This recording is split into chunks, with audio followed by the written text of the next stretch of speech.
And we are back with another episode of the Hockey Princess podcast. We have video again. We're not filming out of a car. It's amazing. I am your host, the Hockey Princess. We've got Crusty Old Guy once again. Just as a reminder, make sure to hit that like and subscribe button on either Spotify, Apple Podcast, or YouTube, however you watch or listen to us ramble on a weekly basis. Also, just as a reminder, please wait for the whistle. Do not get up while the puck's in play. The bathroom will still be there. The bad hot dogs will still be there. The overpriced beer will still be there. Let's get into it. We've got World Juniors. It's the best time of the year. I mean, not really. The draft is the best time of the year, but we have World Juniors.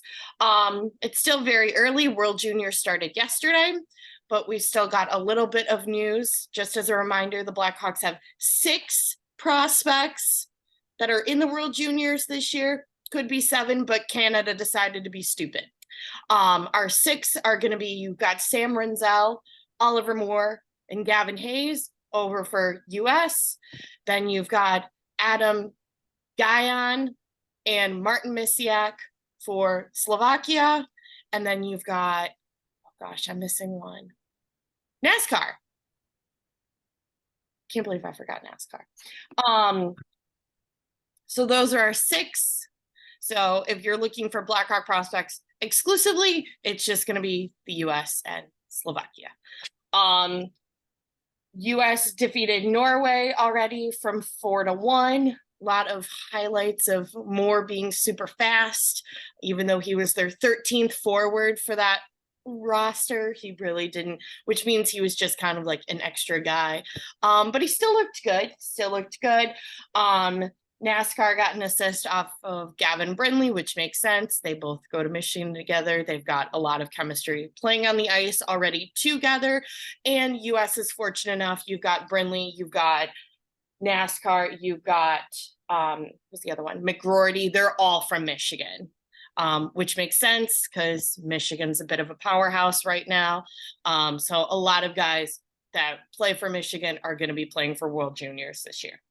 Some other guys that are on the Team USA team that, they're not Blackhawk prospects, but I predict that they will do well.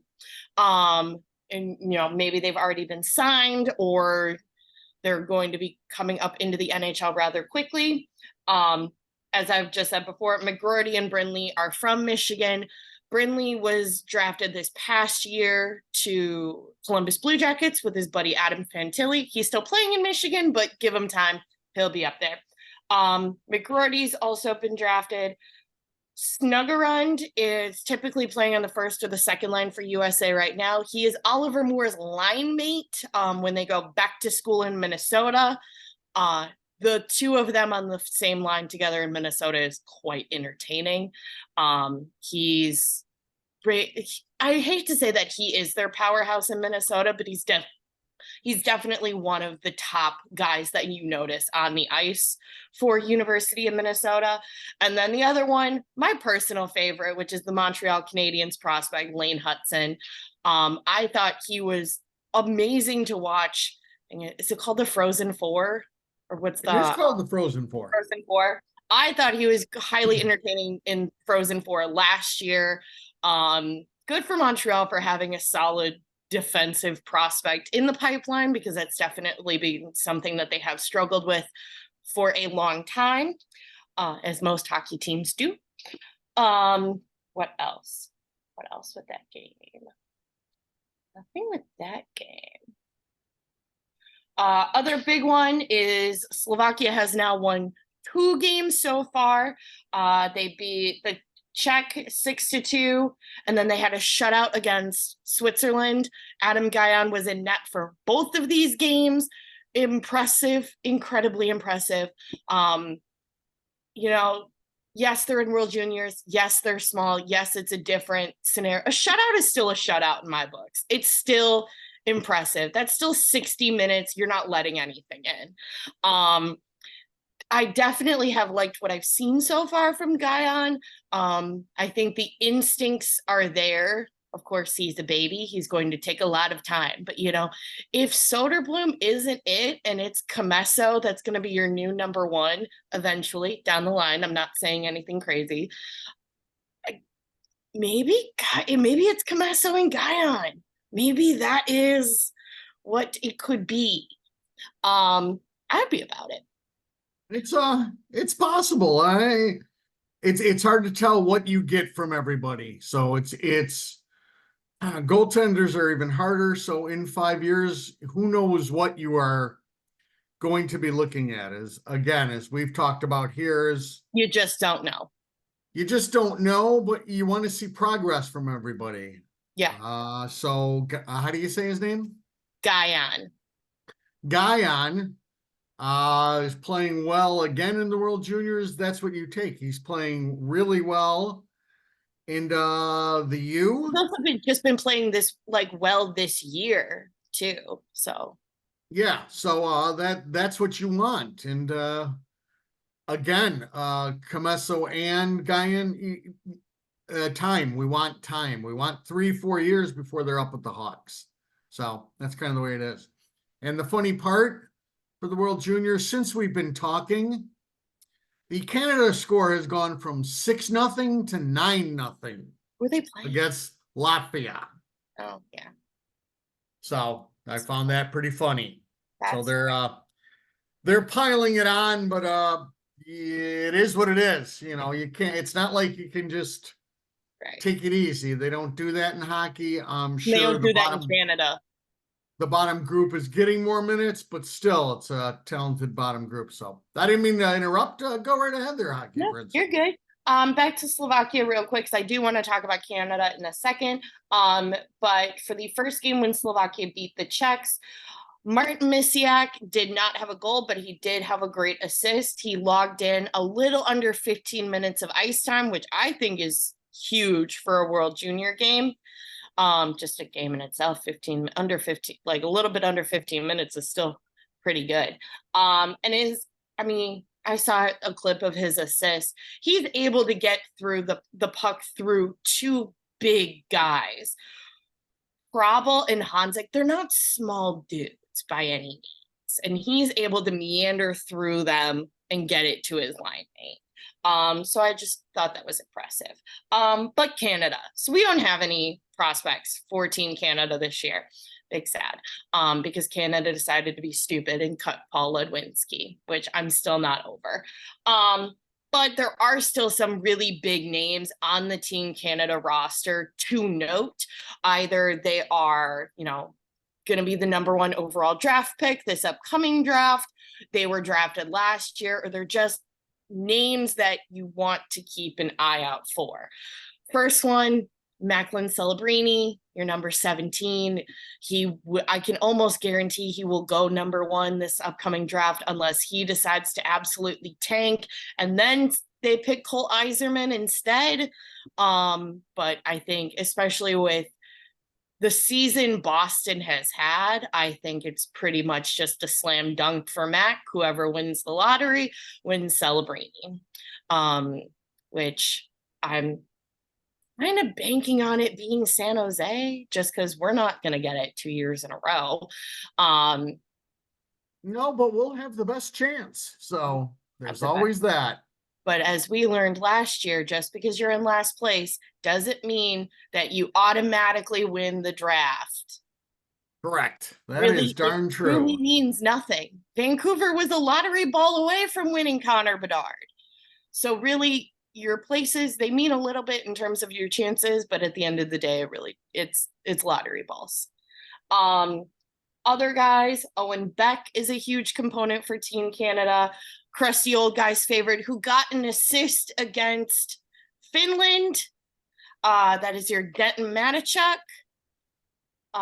Easton Cowan, who I know this past year when he got drafted to Toronto, everybody thought it was a bit of a reach. I like what the kid's done so far this season. Where are my other ones? I'm going to butcher these two names, and I'm really sorry. But look at it this way. You're definitely going to do better than me, so butcher away. Rehkopf, R-E-H, Kopf. He he's another one. Geeky's another one, and then Poitras, Poi. Sure, we'll go. I'm sorry. This is like the one time where I'm butchering up the names. Not the one time, but I only do it occasionally. Those, I mean, while they're not going to be Chicago Blackhawks by any means, because they are going to be key components for whomever drafted them, they're still notable guys that, have a lot of talent. Canada has consistently a lot of talent, basically every year going into World Juniors. Um, yeah, so that's World Juniors. It's very exciting. I'm excited for a couple of years down the line when Sweden and Finland get back to being just a little bit more competitive, because I think the past couple of years it's just basically been the US and Canada going at each other and everybody else is just there. Yes, well, the Finns just lost today to Germany, so it's definitely a downtime for the Finns. We can talk a little bit about Mishak if you'd like. Your Slovakian guy for the Missing? Hawks. Yeah. Basically, for the Blackhawks, we've been looking at a lot of draft picks and a lot of players that are like 6 feet or under. Mm-hmm. We haven't seen any kind of like big bodies. Mishak is at least 6'1". He's about 200 pounds already. He is another one who a little bit bigger body that we'll be looking for to hopefully there'll be spots for these kinds of players. The kid plays in front of the net. He'll be a net presence. He's got a little bite to his game. So he'll be another fun one to watch again this year. And as far as Team Canada, again, they're loaded. As I've told you before, I'll enjoy watching the Owen Beck kid play, just because I tie him to Renzel. The Hawks passed on Beck and went with the project of Renzel, who will be playing for Team USA. So that'll be fun. Again, I have not seen any of it yet. Some of it's taped. We'll see. But yeah, the big games will be, Canada, USA, Canada, Sweden. Those are your top 3 teams, the Swedes and the US and Canada. There'll be some beating up on the lower teams a little bit, and then the fun stuff should start. I So will out of Finland, and I know they just lost twice, but Finland's got a goalie. He's signed by the Seattle Kraken. His name is Coco. I liked what I saw so far. I know, like we've said with Guyon, goalies are projects. Goalies are, you're not thinking a year or two down the line, but I just liked what I saw. And so I will just be keeping a little eye on him. And it's a Finn, so I'm gonna love him. I hear you. Yes, you are a Finn lover. That's definite. And again, they're going to have a tough path to the medal round. I will say though, sorry, I keep forgetting things. One of the big things though is that there's a draft pick that's projected to go, I'd say like top 10, crusty old guy, and I argue based on what lists we're looking at, by the name of Aaron Kiviharju, who was cut from the World Junior Canadian team, or not Canadian, Finland team. And I still don't understand why. I think he's 17 now. He'll turn 18 in like a week or two. But it's wild to me because they're losing right now. So maybe Finland could have used Kiviharju.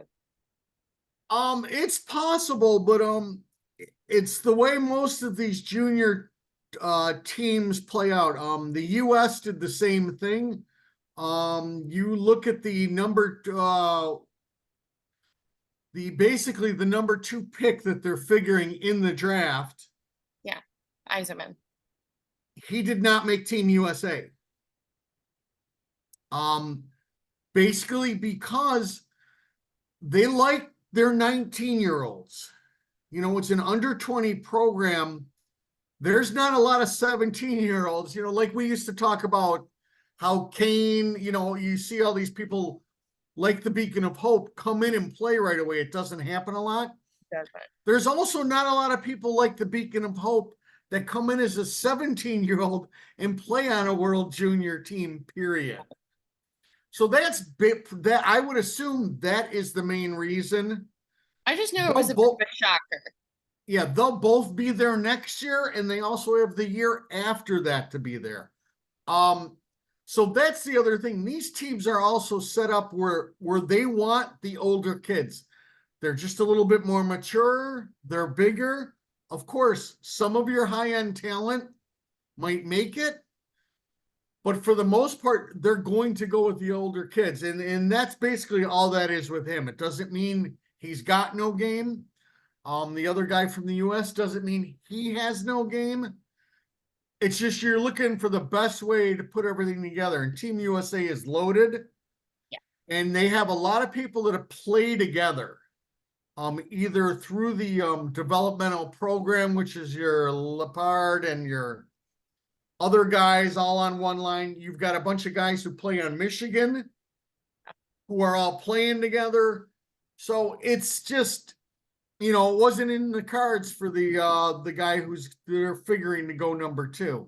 It doesn't mean that they're going to be a bust. It's all worthless. This is still like anything else. It's age appropriate, and there's a big difference in a hockey player at the age of 19 than 17. Oh gosh, yes. They're just physically they have more together, and as this tournament goes on, once you get to the medal round, it's some serious fun ass hockey, and it's a little much for a 17-year-old. So to answer your little part about that, that's the main reason. It's an age thing. But yes, I'm sure they could use him, or maybe there's a possibility if he was out there, they'd lose by even more. So I know. I it's mean, rough because sauce. there's plenty of guys for Team Finland that are going to be eligible. But okay, I do have a question for you, Chris, the old guy. So there's a bunch on the roster for Team Finland that are 2024 NHL draft eligible, but then it says overager next to their name. Yes. What does that mean? That means this isn't their first time being draft eligible. Okay. That means they were in the draft at 17, nobody drafted them. They were in the draft at 18, nobody drafted them. So wouldn't you want the kid that's projected to go in the top 10? On your World Junior team? Not necessarily, because again, these kids are just more physically developed. They also play together more. So, I just don't as know. you like to explain about how important it is to Canada, it's also a big deal to Finland. It's a big deal to Sweden. It's a big tournament for everybody. So there's a lot of things that go into it, and flat out skill. If you're also worried it might not project in this tournament, you're going to be a little worried about it. Again, with 2 losses, it doesn't seem like it's going well. But again, with the Finns, you never completely count the Finns out either. Yeah, I think, and like you said, that Yzerman's also, but it makes more sense to me that Yzerman wouldn't be on the roster because yes, you've got USA is stacked with all of these kids who have played together and have the maturity, and it just seems like, but maybe just because I'm way more familiar with the US roster than I am for Finland's. But it just seems like the Finnish is not as stacked. So, if you're not as stacked, go with the kid who's projected to go in the top 10. But we're going to move on from the World Juniors. We are? Yes, because we have a WHL trade between the Seattle Thunderbirds and the Edmonton Oil Kings. Happened about an hour ago. Edmonton Oil Kings acquire Grayson Sachin, who was drafted by, I believe, the Florida Panthers this past draft. His brother, Lucas Sachin, and Trayson Ashley. Seattle Thunderbirds acquire 7 draft picks over the next 3 years. Only 2 of the draft picks are conditional. We've got a couple from 2024, 25, and 27 for draft. This is huge for Seattle because, as we explained, when Adam was on the show a couple of months ago, you know, kids do age out of the Canadian Hockey League, the CHL, rather quickly. Teams can only have a couple of guys at that 2021 age bracket. Aside from that, they've got to be younger. Kids are moving out very quickly. A lot of the key components for Seattle and what made them have such a deep run to the Calder last year, they're now playing in Rockford or other teams, minor league, or they're up in the NHL. Seattle needs more kids. They need to go, you know, they're in a little bit of a WHL rebuild in terms of they need to start acquiring more draft picks instead of players, because a lot of their kids are getting older and moving on to the next step of their hockey career. So this is going to be huge for Seattle. And yeah, the best way you explained it perfectly to your viewers. This is the way things are done up in juniors. You have times when you're going to make a run and you go out and get personnel. Right. I believe Seattle got, was it Allen and Doc Yes. last year? Yeah. And they had to give up some good assets. There's a lot of players being moved for a ton of draft picks. That is normal in the juniors. Again, another thing that your Chicago Blackhawks had thought about with Kevin Korchinski. Because if they send him back and the team isn't that good, you know, you want Core to be working more on his D, maybe get some penalty kill, this or that. There would have been a good chance that he would have just been moved and traded someplace else. And would have that been the best thing for him? Yeah. Probably not. You know, you want familiarity. So it was another decision that went, another thought that went into the decision of keeping him up. But yeah, this is when teams smell that they can make a deep run in juniors, they give up an awful lot. Because that's the name of the game. The name of the game is to either win your league Memorial Cup and hopefully, you know, win that too. But so that's just my other little take on it is that's just another reason why Kevin didn't go down. Makes sense. Makes sense. Hopping over to Rockford for a little bit. Rockford, we just have one game to talk about. Rockford wins it in overtime against the San Diego Gulls. We've got Jackson Cates, Boris Kachuk, and David Gust with the goals. Drew Comesso is in net. I know Crusty Old Guy is sick of me beating the dead horse that is this joke that I was right. But I just need to explain it for our viewers. Nolan Allen and Ethan DeMastro have not been playing on their non-dominant side. They are left-handed defensemen. They've been playing on the left side. You know how I know this? Because there's only one other defenseman that is a left-handed defenseman. Everybody else is a righty. Everybody else was picked or signed over the summer. You've got your Perrott, your Strand, your Maniscalco. They are all right-handed defensemen. I'm going to give it a shout out to Kyle for going out and finding right-handed defensemen so Nolan Allen and Ethan DeMastro can be playing on their dominant side. They've been playing on their dominant side. There's no reason for them to be playing on their non-dominant side, which is why, do my little soapbox, that I would really like the Chicago Blackhawks to be drafting Artesium Lashuno this upcoming draft, because he's a right-handed defenseman and he's a big boy. You know how many right-handed defensemen we have in the pipeline? One by the name of Sam Renzel. And I like Sam, but as we've said before, Sam is a bit of a project. Otherwise, you really don't have one. So let's get the big right-handed defenseman. That is all. That I just needed to explain it for the joke that I was right. Rockford does play the Grand Rapids Griffins tonight at 7. Will not be able to watch it until probably the wee hours of tonight or tomorrow morning because Blackhawks play Winnipeg tonight Alex Vlasic is back on the roster. Thank goodness. Really don't like watching games where he's not a part of it. And we're not going to talk about the Blackhawks this week, actually. They can go sit in timeout a little bit longer. I hope that they thought over Christmas how bad of a job they did in St. Louis. I'm not even going to pinpoint anybody in particular. It was all bad, from Luke down to the third pairing of the defenseman. It was all bad. It was all a joke. The third period was a joke, and I want them to sit in the corner and think about what they did. Isn't that my corner? How do you get to put people in the corner? Well, I guess there's 4 corners, huh? There could be a different corner. There Okay. could be a different corner. They've I'd got like them to 3 other ones to pick from. Okay. All right, I'll give you that. They've got other corners. And I want all of them to, because your corner is reserved for Jamie Faulkner.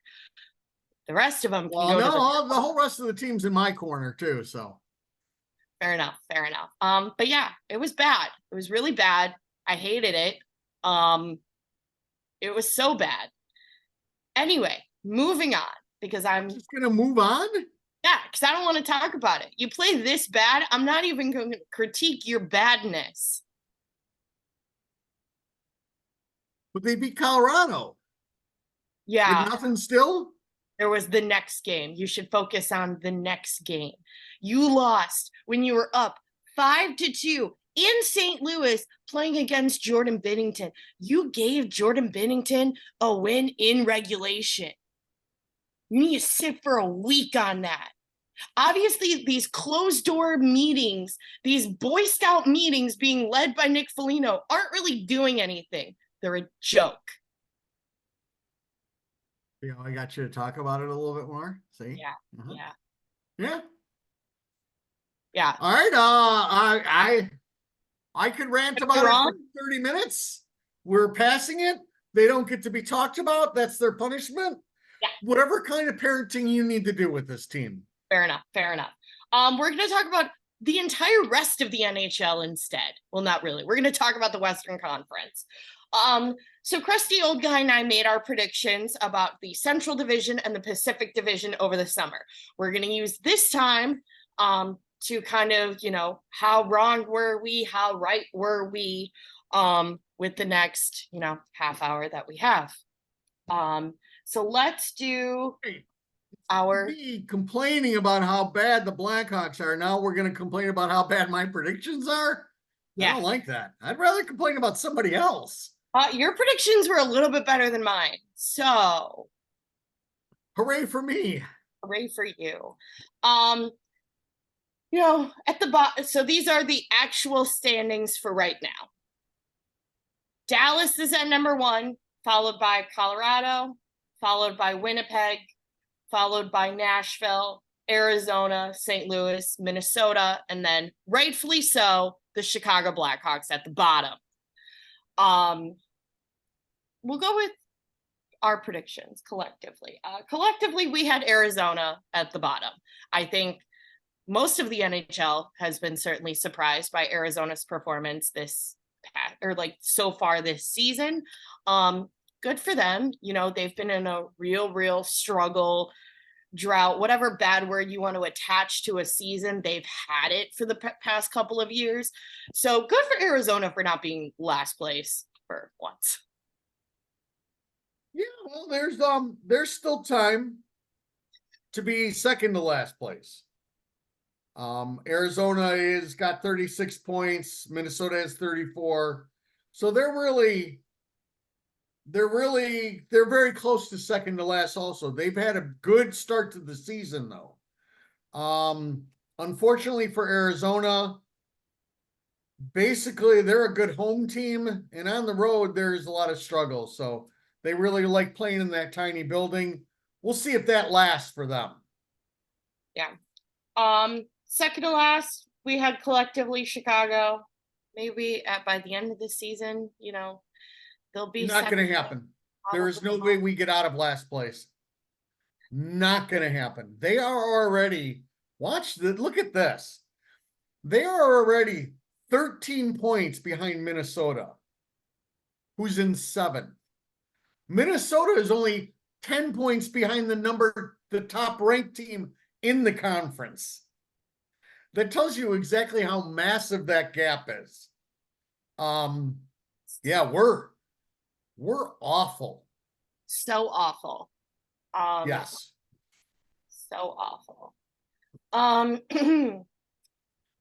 Next up, in terms of accurate predictions, is number 6 is St. Louis. Or what? No. Sorry.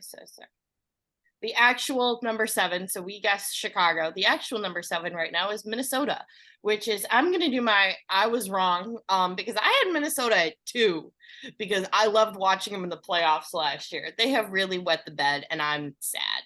I like when Minnesota's good. Yeah, and again, it's early. We're what? We're not at the halfway point, not even close to it. We play 80 something games, right? So we're at about these 2/5 of the way through. How's that? I love my fractions. But Minnesota fired their coach. Yep. They've been playing better. Simple thing with Minnesota. Their goaltending was crap. And that's the weird thing is I don't see how a goaltending change, coaching change, all of a sudden your goaltenders start playing better. I don't think that's all on the coach, but either way, again, they have a chance to move up, but they've got a lot of ground to cover. That's for sure. I hope they do, just because I like when Minnesota's good. And this is just overall for the NHL, I like when the fan bases that have been there for a while, the fan bases that are, very, very serious, not just the city that they're in, but the whole area, when they're good. Like, I like when Minnesota is good. I like when Boston's good. I like when, Toronto's been mediocre my entire life. But I like when the cities who, they have a history of not only like caring about the NHL team, but Minnesota's got colleges that are serious into hockey. Like the entire community around the NHL team is also just very hockey central. I like when they're good. Yeah, and Minnesota's figured out one thing at least. They have a young kid playing D, Brock Faber, who is out of this world, and he is a right-handed defenseman. It's all about right-handed defensemen. So I will say for the people that saying that Brock Faber is, the rightful owner of this year's oh gosh. Calder? Yeah. He's not. It's ours. Quit dreaming. Yes.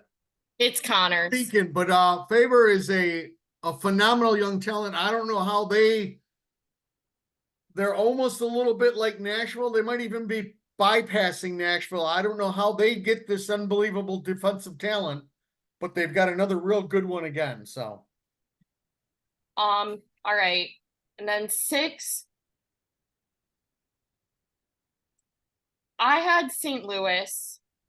I think you had Nashville, but then also claimed on the podcast that if Nashville got it together, they could seriously jump teams. Right now, St. Louis is sitting at 6th.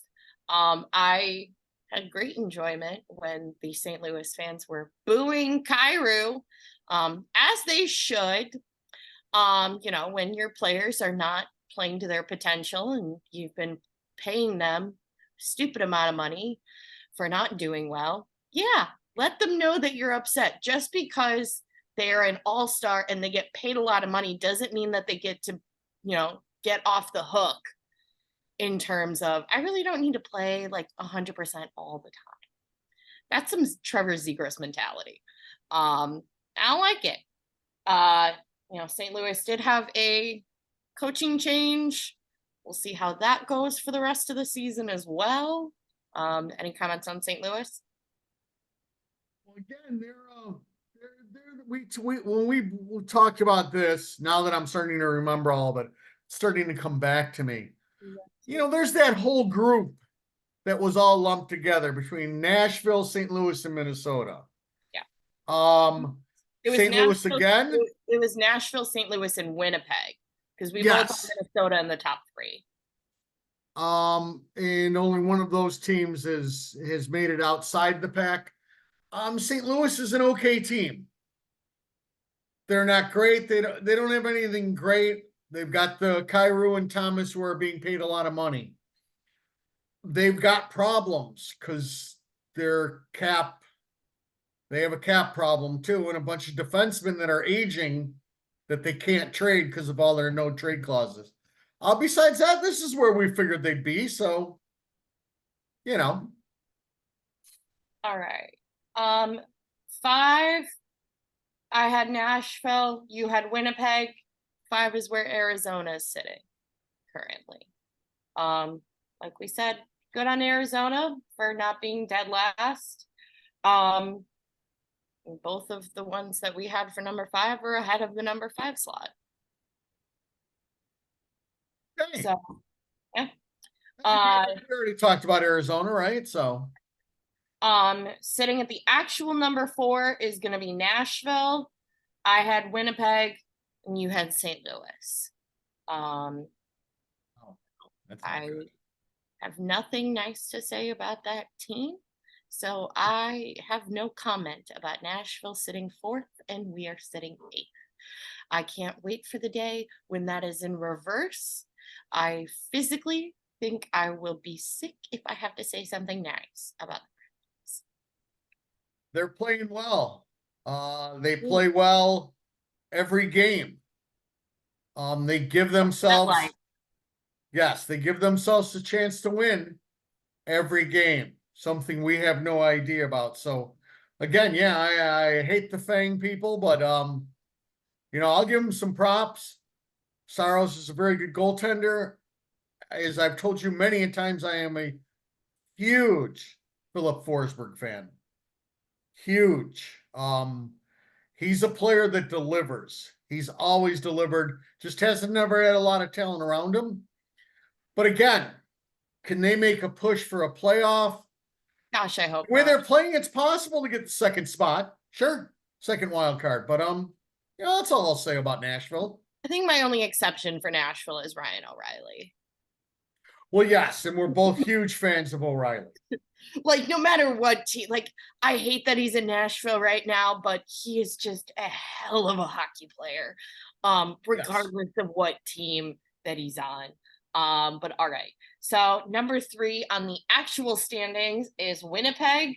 I had Dallas, you had Minnesota. Good for Winnipeg doing this well. I don't think if there were people that predicted Winnipeg to be that high, I think there were the few at the beginning of the season. I certainly didn't have them pegged to be that high. I don't think a ton of people really did. But good for them, because I know they've been having issues the past couple of years, not crazy issues, not like Calgary where everybody's trying to get them to, or like everybody wants to leave, but I know Winnipeg's been having issues, so good for them for doing well.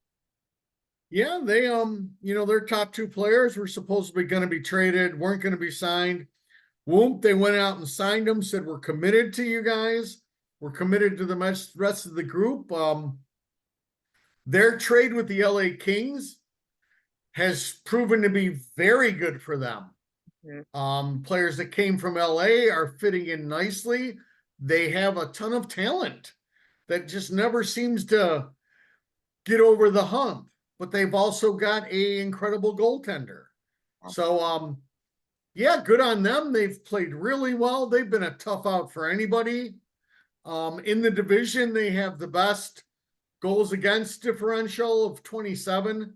That's better than Colorado. That's better than anybody. And there haven't been many games where they've been completely out of. So, Winnipeg will be a tough team, I think, for the rest of the year. I didn't see that. I thought people would be traded off, and I thought they were done. They were starting their crash landing.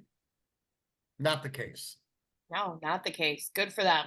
Top 2, not a surprise. Crusty old guy was right, but in reverse. More right than me. Second, you have your Colorado. I had Minnesota. You had Dallas. I think this makes sense just with the injuries that Colorado's had. Also with, like we mentioned a little bit after the Colorado game, I think in the podcast as well as just when we were at the game, McKinnon's got to be hurting. Something's got to be not 100%. Were we wrong? Yeah, I was corrected on that. I go to one site where I talk to other hockey, Blackhawk people and everything. And that was also pointed out to me. That was their third game in 4 nights. Okay. So you might have just had a little bit of a tired McKinnon. And basically what I mean by that, usually when I watch Nathan McKinnon live, he is end to end. Yeah. He is busting ass to get back defensively and then busting ass offensively. I just saw the busting ass offensively at the game we were at, playing 3 games in 4 nights, and with the travel, I'm gonna scale back that he might be hurt. He might have just been tired and was picking his spots, figuring he could do that against the Hawks. So there's that possibility. I do hope for Colorado, just because when we're out, when it's like mid-April and we're done, I do like watching Colorado play in the playoffs. So I hope for Colorado sake and the fans' sake, I hope McKinnon's not hurt. He's a heck of a hockey player to watch. And they've got, like us, they've got enough issues on the injured reserve right now that they really don't need to add another one of their key players to the IR list. So I hope that he was just tired. Yes, and I mean, Colorado's also had games. I mean, back when they were not when they were rested at the beginning of their 3 games in 4 nights, they played Winnipeg, and Winnipeg beat the holy heck out of them, 6-2. So they're a team that can mask any of their problems if Cale Makar is in the lineup. If Cale Makar is not in the lineup, things become a little different. He's just that much of a difference maker. But again, they're still one of the better teams. They're tough. They're goaltending. I got their goaltender and I think 1 or 2 of my fantasy teams, and he has not been a good ride for me. Next we've got in the actual standings, Dallas. We both had Colorado. I'm not surprised by this. Because I think when we were also filming, I think I wanted to see Minnesota be ahead of Dallas just because I like Minnesota, but Dallas is also just a stacked roster, so it makes sense. They're doing well. Good for them. Yeah, they're talented. They're 3 lines deep. I don't know how long their goaltender is out. I know he's hurt. I don't know how long he's out for, so that'll make a little bit of a difference. But again, they're one of those teams like Colorado. You don't really care. Have him healthy come playoff time, and make your one playoff ad that you're going to make and see where everything goes. So, yeah, they're a darn good ball club. So, all right, we're going to go through Pacific a little bit quickly. Okay, a little bit quickly. I won't talk as much. That's what you can go out and just say that. Say, hey, Crusty old guy, quit your babbling. It's my show. All right. So bottoms, we were correct in this one. We were universally across the board correct that San Jose was going to be last.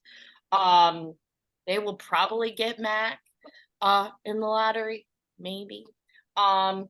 San Jose we had last. Both of us had Vancouver as second to last. That was completely wrong. I think Vancouver gave just a giant middle finger to all of their haters so far this season. They're like, we can do this. Everybody's playing great. Demko's playing great. Hughes is playing great. It's just, they're not even as deep in terms of like star players compared to other teams in the NHL. Like how we said, Dallas is 3 lines deep, but they're making it work. everybody's giving, it's all about the effort with Vancouver. They're not a lineup of star-studded players, but they're all playing 110%. And this is why on the Hockey Princess podcast, it's the effort that counts. Because Vancouver's killing it. Yeah, and also they have one of the best 200-foot centers in the game who doesn't get nearly as much love, and that's JT Miller. JT Miller does it frigging all the time. And Brock Besser is playing really well, and they've also got Philip Hornick, who they received at the end of last year from Detroit for a second rounder, who's playing unbelievably well with Hughes. Yeah, that was a nice. He's in a contract year. He's an RFA. He is going to get a good payday out of this. As he should. Yeah, but yeah, I didn't see that coming whatsoever. But they're a darn good ball club, and again, they've got darn good goaltending. So that's, as always, the theme. Sorry, I didn't mean to talk so much. You're good. The actual second to last place team is Anaheim. That does not surprise us. Because I mean, Anaheim's still Anaheim at the end of the day. They also had Zegras, and I believe Drysdale was out for a little bit as well. Right? I know Zegras was hurt for a while. Right. So they had some injury issues, and at the end of the day, Anaheim's got some new pieces to make the game a little bit more fun, but Anaheim's still Anaheim. Exactly. It's gonna be a bit like with us. It's gonna be a minute. It's gonna be. It's hard to make that crawl back up, and as we'll continue to tell your listeners, the thing is in a rebuild or anything else, as you start to add pieces, you got to remember everybody else in the league is still adding pieces also. You're not jumping ahead of anybody, really. No. Third to last, which was also, I think, a surprise. So number 6 in the Pacific right now is Edmonton. I had Anaheim, and you had Calgary. Edmonton wet the bed quite a bit. They shipped off one of their goaltenders to Siberia. And they were struggling for a little bit. Went on a little bit of a tear recently, but they just had a real bad start to the beginning of the season.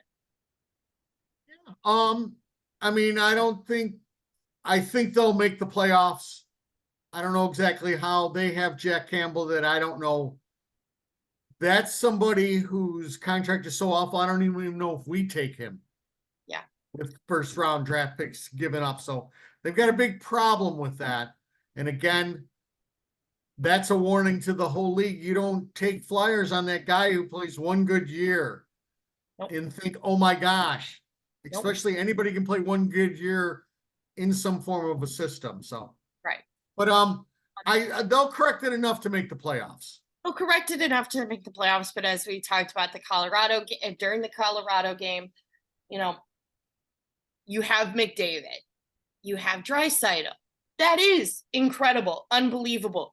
You need more than that. Yes, they've got a couple. They're going to get you, pretty far. They're going to get you into the playoffs comfortably. You need more to make that final push. You need more to have that edge over everybody else. Because guess what? Everybody else they might not have the talent level of players to McDavid and Draisaitl's level, but they're 3 lines deep, or they're at least 2 lines deep, or they've got a goaltender that isn't just wildly inconsistent. You need more. Next in the actual standings is Seattle. I had Calgary, you had Anaheim. I'm not completely surprised by this. I think it was a little bit of a wish, just based off of what Seattle did in the playoffs last year, that I wanted them to do very well. I was like, this is it. They're going to be great. They're not last. I know that they have been struggling a bit. But I think they're okay for the time. They're still new, they're young, and they don't have a lot of top end talent. Yeah. So but they occasionally play the right way. So they're gonna be hard on teams, and so they're probably at where they're gonna be, a 500 team, maybe a little more. Right. For the actual standings is Calgary. I had Los Angeles, and you had Seattle and Los Angeles at 3 and 4, and then said that they could easily be flipped. Good on Calgary. I did not expect this. I think I know I put them as 5, and that was kind of like just because everybody else below them was really bad, but I didn't think they could actually do well. So good for Calgary. I mean, everybody's trying to jump ship. You got Zadorov making a big deal of get me out of there. And it's funny because you think Zadorov actually has enough credit to like ask for something like that. Got a lot of people looking at like, what is wrong with this team? And they're not doing awful. No, they're not. I still have a feeling they're going to make a nosedive. You That'll think be we my flip little with prediction. Seattle and then Seattle gets locked into the playoffs? I just think they're gonna know. I think if I'm Calgary's management, I look at that team and say, this is not a cup contender. No. So I have assets that I don't think I'm going to sign. You need to get something for them. I have a feeling that's what's going to happen. So it'll be more that management is going to need to get something for these players, but that's it. Fair enough. Actual standings for number 3 is Los Angeles. I had Seattle, and then you had Seattle and LA, either or for 3 or 4. Good for Los Angeles. I think they've been kind of middle of the pack in terms of the Pacific Division the past couple of years. Not like complete middle of the pack, but they've definitely, they haven't taken a complete nosedive, but they haven't been, in the contention for first in the division either. Happy to see it. I'm a Yeah, big fan of teams who have not been doing the best for a while. Just all of a sudden they do well, just for the chaos of it. yeah, and there's a big gap in between the top 3 in the Pacific and everybody else. And LA is where it starts. Quentin Byfield is starting to show some promise also. They're a team that has always looked like, the end of a wild card. You figure they were going to make it in with enough talent, but just couldn't make the rest of the push. We'll see how they do. They'll definitely be in the playoffs. Yeah. Top 2, we'll do real quick just because we kind of already talked about them. Second in the actual standings is Vegas. First is Vancouver. We figured Vegas was going to be high. I think we just had them at number 1 because we didn't assume Vancouver was going to do as great as they have been. It's still Vegas. They're still they're comfortably going to the playoffs. I think they're just solid right now. I think maybe, more so into the playoffs, you'll see their weaknesses because no team is perfect, but they're doing well so far. Yeah, no, they're as solid as anybody in the league. They're deep, they're skilled, they're nasty, they're fast. They got it all, and they have goaltenders that aren't household names that seem to be playing just fine in their system. So that's a team that ain't going away. They'll make some noise come playoff time. Yeah, we love to see it. All right, so we are nearing the end of our episode. I also forgot to mention this, even though I think I watched the video about 500 times this past week. I cried a little bit, I hate to admit. That, it wasn't an official hat-trick Kane, but it was in my book. The announcers that, were doing the play-by-play for Patrick Kane's first shootout goal were doing his first one as a Red Wing. So there were a lot of people making the edits of the 2 videos together. I teared up a little bit, probably a lot, because I miss him a lot. Hate Kyle Davidson. Also to all of the haters that don't believe that Patrick Kane can come back from this, that Kaner's washed up, he's done. Watch him. He's still doing it. He's still doing it. If there's anybody that could come back from this surgery, it's him. Because he doesn't like, people putting expectations on him saying, you can't do this, you can't do that. He's going to turn around and he's going to say, watch me do it. I am Patrick Kane for a reason. And I'm also very happy because I bought my Patrick Kane homecoming ticket this morning, which means I will be there for warm-ups with a thank you Kaner come February 25th. I'm very excited. So, and also just as a reminder, make sure to wait for the whistle. Do not get up while the puck's in play. The beer will still be there. The bathroom will still be there. The bad hot dog will still be there. Do you have any last things before we wrap up? Oh, I hope everybody had a happy holiday. Mm-hmm. And happy New Year to everybody. If we don't do it before New Year, stay safe. That's it. Yeah. Make sure to hit that like and subscribe on either Spotify, Apple Podcasts, or YouTube, however you watch or listen to us ramble on a weekly basis. If you have any questions, comments, concerns, you want to be on an episode of the podcast, feel free to send us a message on Instagram, Twitter, TikTok, or you can email us at thehockeyprincess@gmail.com. Have a happy new year, and we will see you guys and hear from you guys next time.